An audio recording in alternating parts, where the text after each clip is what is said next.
Hi, so my response is going to be to Nicholas's question.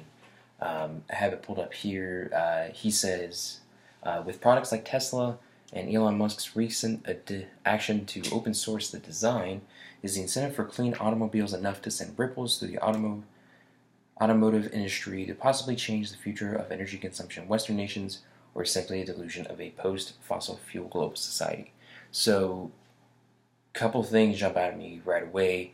The first being of Freakonomics. If any of you all subscribe to that, the Freakonomics podcast, they did one about a year ago.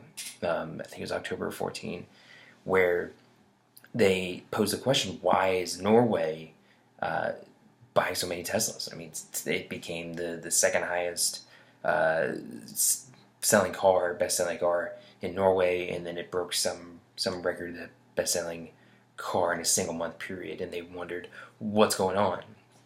And it turns out, long story short, you can watch the whole podcast if you like. I recommend it. It's really interesting.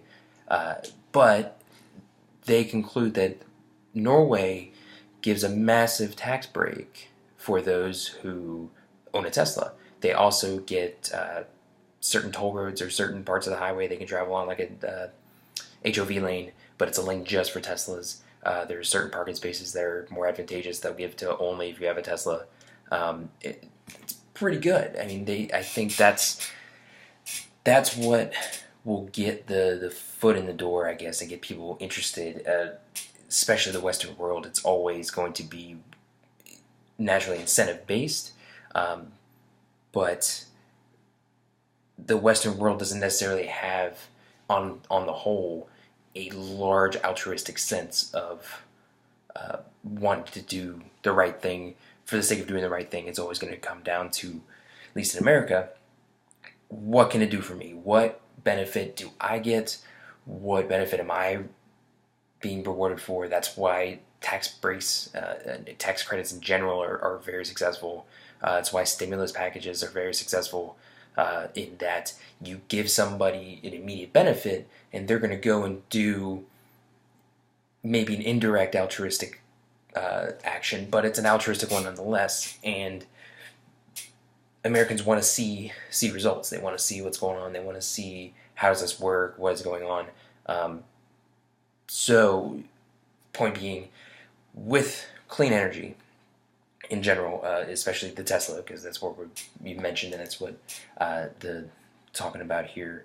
With the Tesla, for example, if America had a specific tax credits, and they had, to a certain degree, tax credits, tax breaks, if they incentivize it in the right way to get people to want to do it for another reason, and then they see the added benefits as time progresses, or go, oh hey, this is coming out, they hear it on the news, hey, the world's doing better, we're having we're having fewer weather issues, there are other things that are going on, and climate-wise, they're going to go, oh gee whiz, that's great, but it's still going to be, what does this do for me, what can it do for me?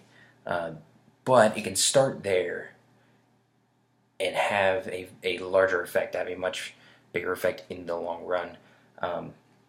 So I think the incentive, I guess to answer your question directly, is the incentive going to change in Western nations? Is it a disillusion?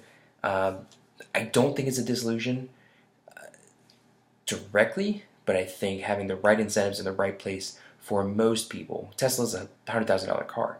I'm not going to go buy a $100,000 car, but if you think you get more money in the long run, and you get benefits immediately, those are the right incentives. Those will get the people on the right track to do what they should be doing in the first place. They're just not as altruistic as we would like to think.